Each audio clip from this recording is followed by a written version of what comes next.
Welcome to Massive Passive Cash Flow, the podcast that guides professionals to financial prosperity. Join our community and let's start building your wealth. Here's your host, Gary Wilson. Hello, welcome to the Massive Passive Cash Flow podcast. This is Gary Wilson, your host. Welcome back, guys. If you haven't done so, please go ahead and subscribe to the podcast. It's on Stitcher, iTunes, iHeartRadio, 30 some odd different channels.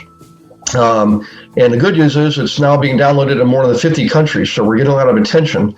For those of you who are regulars, I'm gonna kind of go over this for the next few podcasts. We've noticed we're having a lot more realtors listen, and that's great. Welcome aboard, because I'm a broker myself. I'm an investor going back 35 years, and I've been a broker for 19 of those years.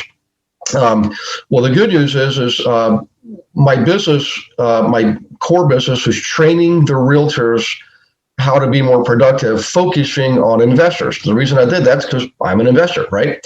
So we basically fill the void. And the cool thing is we're now half the states and even some of the Canadian provinces.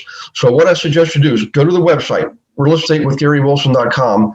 Click on members area. If you're already a member, you know what to do. Go to the left and log in and get all your stuff.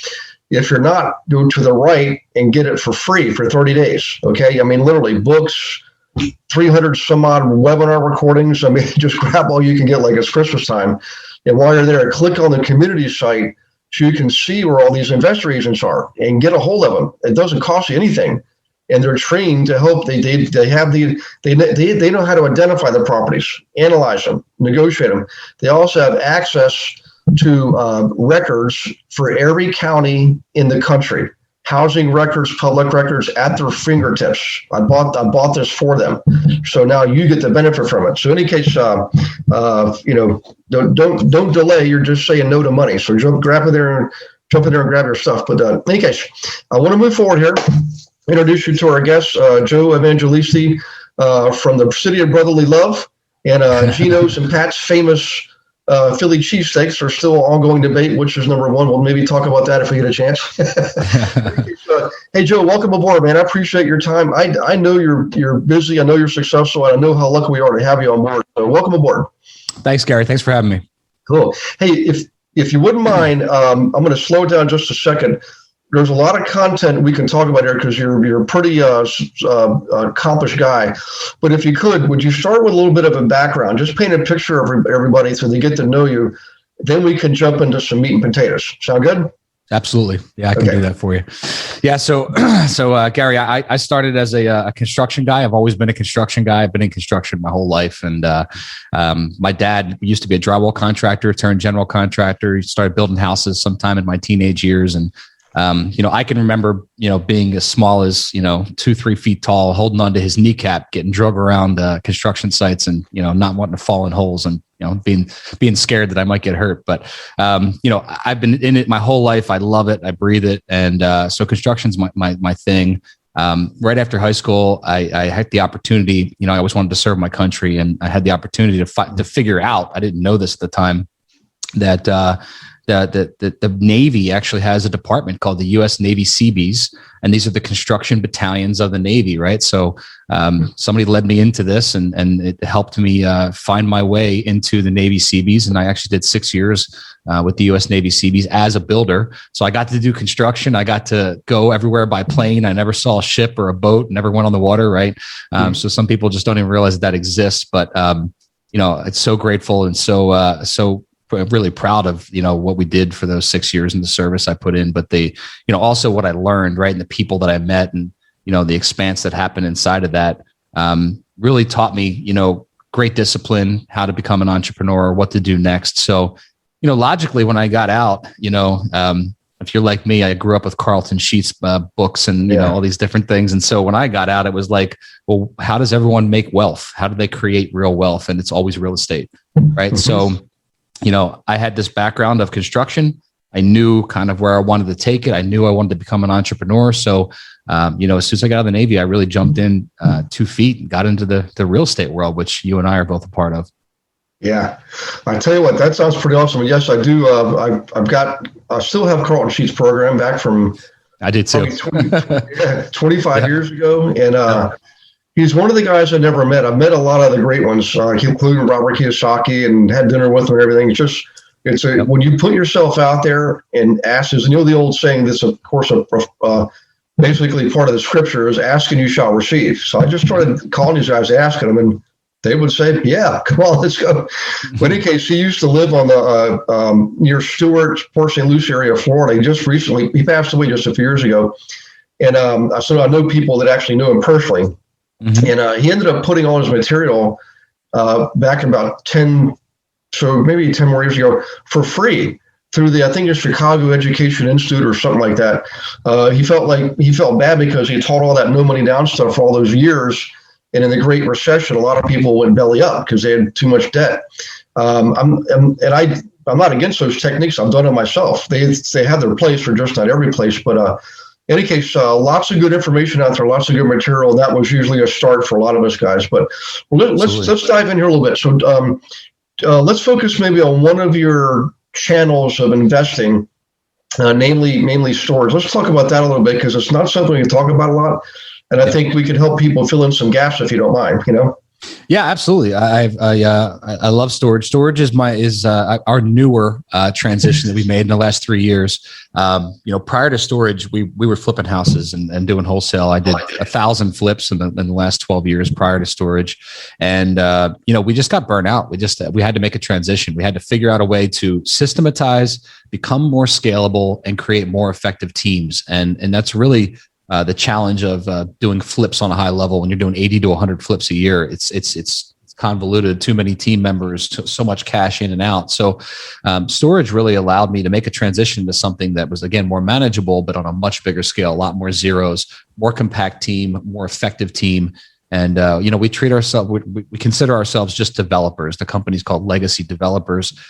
We find great sites off market all over the country. We take them down, we develop them, and then we're going to keep the asset, but we're going to turn it over to a third party nationwide manager like a CubeSmart or an Extra Space, something like that. Yeah. And it's been fun so far. Yeah, it's one thing I've never done myself, but I do know in probably the 90s, mid to late 90s, storage really took off in a lot of places. And I know when I was in Western Pennsylvania at the time, one of my colleagues actually paid a local university, the graduate school in business, paid them to do a study on what was the greatest need in the area because it was an expanding area going up north. And it came back and it was crazy, but it was dry cleaning and storage.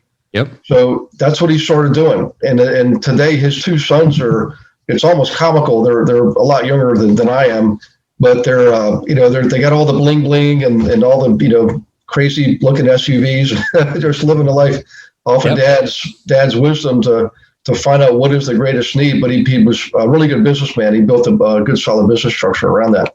Sure. So let's talk about that. What can you tell us about building a business that actually fits your lifestyle? Whether you want to wear bling bling and drive big SUVs or, Yeah. I went through a lot of transition early on, Gary, in my businesses. And when I did, I felt I did what I think a lot of people do. I was chasing, right? 5-6 years into my business, I had multiple companies going. I was a broker. I was selling real estate. I was flipping real estate. I was a landlord. I had a broker's price opinion business. Amongst 2 or 3 other side gigs, right? Side hustles. And, at one point, I felt myself, feeling like I can't put enough hours in to make this thing more successful. Like I have to figure out what the next level is. And I was chasing. That's the best way I can say it. I think a lot of us get caught in this chasing the next deal, chasing the next closing, chasing the next big money swing. Right. And I although from the outside looking in, friends and family would always congratulate you. Look like you're doing so great. And, you guys, you're awesome. You'll keep going. But internally, I realized I wasn't taking care of myself, right? I wasn't going to the gym. I wasn't eating right. I was the guy that, like a lot of people calling my wife and saying, I'm going to be late at the office tonight, really for no reason whatsoever, and missing dinners with my kids. Because I had this feeling that if I put enough hours in, if I do enough busy work, I'll eventually reach my goal. And so it was really during that transition that led me to realize that I need help. I need outside coaching. I need outside mentors. I got to figure out how to make a transition to more effective and easier business practices that are going to create contentment and happiness in my life instead of that chasing feeling all the time. All right. Yeah. Well, I'll tell you what, I know early on in my investing career, I was still in banking. I worked for a major U.S. bank doing mergers and acquisitions, and it got to be pretty stressful. And on top of that, I was, I had 2 children, and I started investing. Yep. And it was pretty successful, and but I was taking on a lot quickly, and eventually I got my license too. So I'm like adding more on. Yep. And but I never forget one time it was a Saturday morning in the fall, and I told my wife, I said, "Look, honey, I feel like I'm going out of my mind here. We got to get out of here. Let's go take a drive somewhere. Let's go off in the woods in a park." And so we went to this nice park called Squaw Run Park. If any of the Pittsburghers are, you know what I'm talking about. And walking on this path, and I just sat down on this rock and just kind of melted into the rock. And I can remember hearing my kids saying, "Mommy, what's wrong with Daddy? Can we go swimming?" That's what they can we go swimming? Yeah. But I basically had hit my wall. Yeah.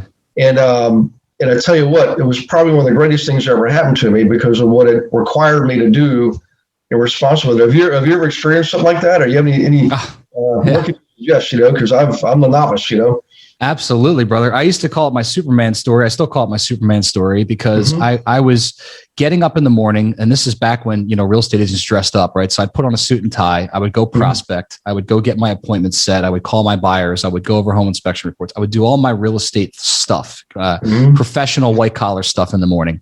And then I would come home just like Superman in a telephone booth, and I would throw my clothes off, put a t-shirt and jeans on, and I would grab some lunch real quick, again, eating crap, jump in the car, and then I would, go to Home Depot, pick up paint, pick up tile, figure out what guys need. Have my checkbook in my pocket, right? And I'd go to the job site and I'd make sure everybody was paid, make sure the schedules were on track, make sure everything was good. And the problem, Gary, was that I was living like 2 separate lives, right? And I didn't want my real estate clients to know that I was flipping houses. And I certainly didn't want the blue collar guys that I related with to know that I was some white collar cheeseball real estate agent in the morning, right? So I would have to make sure that I lived these 2 separate lives. And I felt like I was lying to people. I felt like I was lying to myself because I really wasn't being my unique self, right? I wasn't, I certainly wasn't covered in tattoos back then. I wasn't wearing t-shirts to work. Like I was trying to be who I thought people wanted me to be instead of just being the person that I wanted to be, right? Yeah. And I think there's a big distinction there. And a lot of people get caught in that trap. And I see it happen all the time. Yeah. Yeah. It's amazing when, it's probably true for a lot of people. When you're younger, you're really, we all are ambitious. All entrepreneurs are ambitious. We were innovative, creative, and we want to grow and develop and build. When you're younger, though, you probably have more, more energy, physical energy and otherwise, but you don't have the wisdom. And as you gain, experience, life's experience, of course, you gain more wisdom. You tend to be more calm. And I'm not saying slow, but patient. You're decisive, but you can be decisive based on wisdom, and you know when to put the gas on, you know when to put the brakes on. When you're younger, though, I've seen this before. A lot of people say the same thing. They kind of got to a point where like they're still have their day job. You can't be a good employee. You can't be a good entrepreneur. You can't be a good husband, a good father, a good wife, good daughter. all those things at the same time is extremely difficult. And still maintain your physical, spiritual, mental health, Yep. So in any case, understand you also coach people, particularly like professionals who maybe experience this or get into maybe you can help them avoid the pitfalls and the pains. But more importantly, how to grow and develop as a result of that experience. So if you don't mind, don't be afraid to give yourself a shameless plug, but because I know you so give us the goods, man. there'll be time for plugs at the end. The thing is though, and you hit the nail on the head. I think when we're young and not even young, people experience this in all ages. We feel like we're bulletproof sometimes, and we're just going to continue to push until we reach that breaking point. And when I reached that breaking point, I had to reset the clock and I had to figure out what's really going to work for me. And so I created what I call these 5 roads to victory, right? These are the things that actually make my current businesses work properly. These are the transitions that I made over the course of a couple of years. And the interesting thing to know about this, Gary, is these are universal. These are almost universal laws, right? It doesn't matter if you're a male or a female. It doesn't matter what your race is. It doesn't matter your religious background or where you live. You could be in North America. You could be in Europe. These things are really my core principles for what I teach on, but also the game changers, right? These really help people move the needle. And, so the number one thing that I find people are challenged with, Gary, is that limiting beliefs, right? We have to get our mind right. And so limiting beliefs hold so many people in a state that they're not comfortable in, that they don't want to be in, but we stay there, right? Sometimes we think, I'm not educated enough. I'm not trained well enough. I'm not fast enough. I'm not smart enough. I'm not, being rich and being wealthy is for somebody else. It's not for me, right? And these are what we call stories, or we start to rationalize why these stories are important to us, right? Now, if we break that word down, Gary, that rationalize, we tell ourselves rational lies, right? How many times do you hear, right? Do you find yourself, wanting to do that next thing, wanting to take that next step? You're confident, you're ready to go, you go to pull the trigger. And then there's that inner voice inside of you that says, well, are you sure about that? Is it the right move? Maybe we shouldn't. It's kind of safe here. Maybe. And what I try to help people understand is the really, really cool piece about that inner voice, Gary, is you actually are controlling that inner voice, right? There's nobody else talking to you, right? That crazy inner voice in our head that's telling us to do these things is us, right? So what I like to do with my clients is I like to make sure I look behind the curtain. I look into their psychology. I look into their beliefs, their values, their standards, what's keeping them stuck, so that we can now unlock that thing and create the opportunity to get them from point A to point B. Where are they trying to go? And what's keeping them? What's the obstacle, right? Is number one. That's probably the most important thing for most people.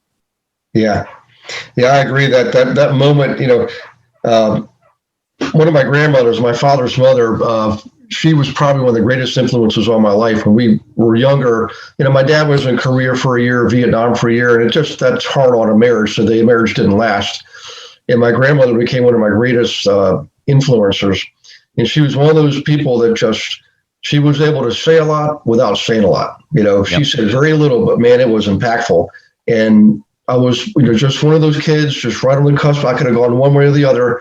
And she was the first person that made me look in the mirror at myself and see myself for who I am, take responsibility for myself, and be accountable to myself for my actions. And when you have that moment of confrontation, it's a big impact, and it's a skill you learn, and you can use that throughout your life. I mean, it's funny how we tend to be we tend to have to learn lessons multiple times sometimes. So in any case, so when it comes to like learning lessons and things like that, and seeing yourself, I know one of the things a lot of people struggle with in their businesses is as it grows, creating a business with a culture and maintaining the culture as your business grows, as you add new employees and vendors and things like that. Trying to keep that tight culture is difficult. Do you have any suggestions on that? Yeah. And remember, there's 5 roads here. So I was number 1, limiting beliefs and mindset. Really, number 2 is going right along with what you're talking about, and that is what I call the plan of attack. Right. So like when a military operative goes and forward deploys, right? They don't just, open up the jet and say, all right, everybody jump out and you guys are going to be on the ground, figure it out when you get there. Right. No, we plan it out. Like if a CB deployment's going to go, I know exactly what the plan is. Right. So we also need to have a plan, Gary, for our life and for our business. But here's the trick. You'll find that most people plan their 1-week trip to Mexico. They know what plane they're getting on. They know where they're sitting, right? They know when they get to the hotel, how they're going to get there, their transportation. They know if they're going to have an ocean view or a pool view, a courtside view, right? They know what they're having for dinner. They know all of these things. But Gary, when you ask somebody, what do you want to accomplish this year? Right? What do you really want to do with your life? How would you like your perfect day to be? How would you like it to look? Right? We have no plan for that. We don't plan for that. So really deep down, it's figuring out what is our plan of attack for life? What is our strategy? How are we going to create what you want to create and be outcome based, right? That's the trick. So many of us are task driven. We work off of a to-do list. We get busy during the day. We feel like we're productive, but we're the opposite of productive because we really haven't done the high income activities or the needle movers, as we call them, right? But what are we really doing to get closer to the outcome that we seek? And that's the plan of attack that a lot of people are missing. Yeah, I agree. We start with something called a vision exercise. We have everybody that works for me do a vision statement right off the bat. And then we do the goals. And then we determine what the actions are. We create a database of actions, and then we do the plan. And the cool thing is when you do it that way, the plan drives the actions like through the goals in alignment with your vision. But if you don't have that, alignment, I mean, people, it's too easy to get, let's face it, every day, flat tires, children get sick, parents fall down, all kinds of things happen. But if you don't have a really clear plan that it's in alignment with your vision, it's too easy to give up on any particular actions. You'll get to the end of the day and say, you know what, I'm tired, I'll do that tomorrow. But somebody who's really dialed in and they've got that alignment with their vision, with a solid plan, it would be heresy to not take an action you were supposed to take that day, because what that indicates to you is, well, if the action is not important, the vision must not be important, right? But if you don't have that, you don't have that connection, you don't have that alignment. And I've noticed some people that I've studied and admired in the past. I mean, T. Harv Eker, Jack Canfield, Dave Ramsey, even famous celebrities, Oprah Winfrey, Michael Jordan, they all were extremely disciplined, and they knew exactly what they wanted. They had alignment out the wazoo, Yep. And they just were relentless in their pursuit of achieving that. And that's when you have that vision, you don't give up. You won't give up, So I really appreciate everybody listening. I mean, really pay attention, right, to what we're talking about here, especially Joe. He's got the program for that. So take notes and keep listening. We got a little more stuff to go here. Yep. All right. So take us to the next step. I know we can talk about coaching. I don't know if you want to save that toward the end, but also the whole thing about the mindset and sort of like what I was just talking about, becoming fearless, where you just, you charge forward. You don't, the vision is bigger than you, and we all have fear, but being able to move past the fear into action. That's probably the biggest antidote for fear is probably taking action, so absolutely. Absolutely. Yeah. And with the mindset too, Gary, just to touch on that for a second, a lot of the reasons we have fear is a educated and trained thing, right? It comes from past experiences. You have fear because you might have been hurt in the past, or you might have had a traumatic experience, or you might have had something that holds you back. And that's a story that you're locking into yourself, right? But Tony Robbins has this great quote, and he says, the past cannot affect us if we don't choose to live there, right? So your past experiences don't have any bearing on your future or your present unless you choose to allow them to continue to have that bearing, right? So that's where that fear mindset comes in. But number 3 I'll jump into is what I call check your toolkit. Right? Check your toolkit. And so again, if I'm going to deploy with a group of Seabees and I have to build something overseas, right? I'm showing up prepared. I'm showing up with all of my tools. I know exactly my inventory. I know exactly what I need to actually complete the mission. And this is something that, again, I work with my clients on to make sure that they check to say, what's the technology? What are the tools? What are the people at my disposal? What does my tribe look like? What is all of the access I have? And what are those things am I not utilizing to 100% of their capacity? Right? Because Gary, we find so many times that people have the tools, right? But we chase shiny objects. You have a great CRM, but you don't press the buttons. You don't put the people in it. You don't do the follow-up. You don't utilize the tools you have. And then what we do is we chase the next shiny object. Somebody promises us push button millions, and we download a $500 course and we expect to be able to push buttons and have money come into our checking account. It's not how it works, right? You mean that doesn't work that way? It's not how it works. I promise you, I'm going to save your guests a lot of money by telling them that. It's really, there's no overnight millions. It's how do we control the tools that I have to do what I want? And do I need more tools? Do I need less tools? Am I overwhelmed with tools? So checking your toolkit and making sure that you're really looking at your systems for support and what is there to bolster you up for your outcome. Yeah, I love it. Okay. All right, well, go ahead and take us home, or fill us in. And if you had any case studies, any other stories, definitely create that emphasis if you want to, Absolutely. Absolutely. Number 4, Gary, I call it control the clock, right? How did the best sports teams in the world win? They understand exactly how much time they have and what they have to do to achieve it. Like I always say, Tom Brady could be down by 21 in the third quarter, right? He knows how many plays he has to make. He knows if he has to run or pass. He knows how to control the clock. Well, Gary, you and I have this clock called the rule of 168.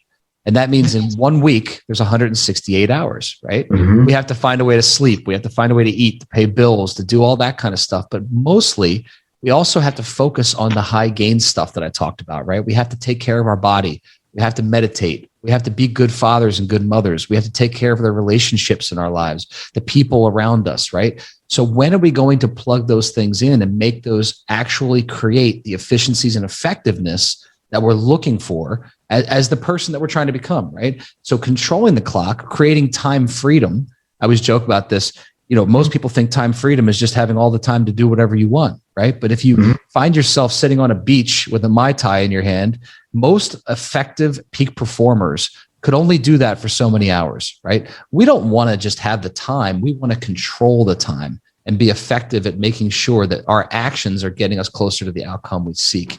And that a lot of times we call that turning decades into days, right? You can do so much more when you pay attention to your time, which is your most valuable currency. Yeah, well, that's the truth. It's funny. Early on, this is my story. I was spending all my time making money, and I realized later on that true wealth is measured more in time than it is money. So the goal is to get to the point where you can start trading your money for time for experiences and in your relationships and all the things you love. And the sooner you can start to make that transition, the better. And everybody says, well, I got to have the balance. I got to do this and do that. And you just think of life as not a or equation, but a and equation, right? And you'll find yourself, we get a lot done just with that mindset there, Love it. I love it. But yeah, I love the whole thing about starting with 168 hours and you back off the things, sleep, then you back off time with your family, then you back off time for eating food and bathing and driving, if you have to drive to work, and there's things like that. And then, and hopefully doing something for yourself. Maybe you like to run an hour every day, Yep.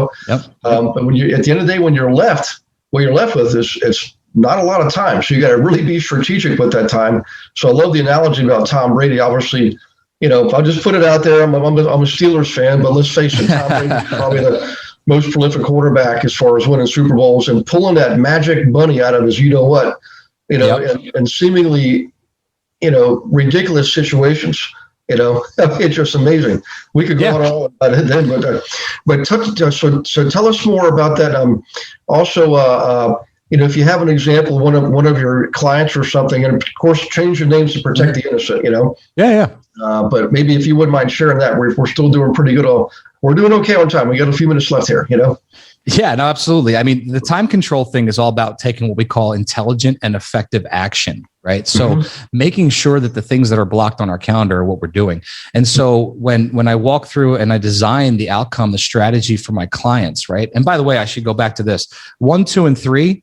You could have them all dialed in. You could have the mindset. You could have the toolkits in place. You could have the strategy. You could know exactly where you want to go. If you don't control your time effectively, it almost doesn't matter, right? Because you can have a great vision and you can have it all dialed in, but then, you're not actually executing.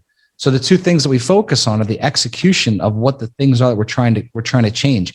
And this is, again, where we turn, I call it the 36 in 6. When people coach with me, it's a 6-month program. We can combine 3 years of effective action into 6 months if you actually buckle down and do it, right? And that's the difference. So many people will wake up and they'll say to themselves, man, you know what? 3 years, 5 years, 10 years has gone by, and I really regret that I didn't do these things. Effective action takers, peak performers don't do that. We look back every 6 months and we say to ourselves, man, I'm a different human being than I was 6 months ago. Yeah. The Joe from 6 months ago, I don't even recognize, because I'm evolving at such a rapid pace. I'm growing and I'm giving back and I'm creating at such a rapid pace that the guy from last summer isn't even a guy that I know anymore, right? That's what peak performers do. They make changes at that rapid level. So number 5, Gary, dialing into it is what I call the trifecta, right? And kind of along those lines, this trifecta is what's so impactful, is lacking of these 3 things. And the lack is this. The lack is execution, right? You said it a minute ago. If I don't take action on my goals, if I don't take the first step, right, and I don't at least start moving the needle and creating momentum, without execution, all of the other things are completely meaningless again. I could have a great calendar. If I don't follow it and I don't do what I'm supposed to do, right, there's no execution there. And then the second piece to that is course correction, right? And this is where a lot of people stumble, right? We get people to take action and start making a couple steps forward. And what happens? They hit a pothole, they sprain their ankle, and they're like, oh man, I don't know if this is for me, right? But you know as well as I do, Gary, the most effective entrepreneurs are the ones that take a beating, right? They find problems and they solve them. They get hit with a left hook on Tuesday and they get back up and they do it again on Wednesday, right? So knowing that you're going to have the course correct, right, is actually the proof that you're in the game, right? If I'm not hitting mistakes, I'm not hitting those roadblocks and hitting obstacles, an obstacle shows up, I'm going over, I'm going around it, or I'm going under it. Right. And so when I can create those course corrections that are going to keep me on pace, now I'm creating a winning strategy. Right. And then last but not least, to wrap it up for the trifecta, is lack of accountability. And so, Gary, a lot of people, you know this, you're accountable to somebody, I'm accountable to somebody. Finding the right mentors and coaches to be accountable makes all the difference in the world. And I use this analogy, if you had a gym buddy and we're going to meet at 5 a.m. and do a workout, and you texted them and you were like, dude, I'm tired. It's cold out. I think I'm going to stay under the covers. He'd probably be like, yeah, man, good idea. Let's work out tomorrow. Right. But if you were paying a trainer $100 an hour to meet you at that gym, and you text that guy at 4:30 in the morning, and you say, hey man, I think I'm just going to stay in today. I'm cold. He'd be like, get your ass out of bed. I'll see you in a half an hour, or you're paying me either way. So how do you want to hurt, right? Do you want to come in and put the sweat in, or do you want to just pay me anyway? Because either way, you're going to have pain, right? When we have that accountability that holds us accountable, and sometimes invested into it physically, all of a sudden magical things happen because it forces you to do the work. Yeah, because if one of the guys on my team, he's one of our executives. And he has on a plaque behind him in his office. This says, it's a plaque that says, the harder I work, the luckier I get. Yeah, absolutely. You got to swing the bat. You got to keep swinging the bat to be productive. And there's all kinds of analogies I can think of. But I will, I've been blessed to meet some pretty amazing people over the years. And one of the things they had in common was when like anybody can not go to the gym when they don't feel well. Or anybody can, the champions are the ones who go to the gym when they don't feel good, not just when they feel good. Absolutely. They just don't ever they're relentless. They do not give in on a temptation to not take an action, and there's all kinds of videos I can think of to give people, but, Denzel Washington has some good videos on this stuff. You got that dream, that vision work. I mean, that's, I know everybody's listening saying, well, I just want to make money. I just want another commission. I just want buy another practice for my dental practice, another office. But I'm telling you, if you have if you do the vision work first, right, and you have that plan, okay, getting that extra office is going to be a foregone conclusion. And chances are you get 10 more offices too. So, anyway, sorry, I don't want to step on your toes too much here. I love this interview, the way it's going, and so keep on going.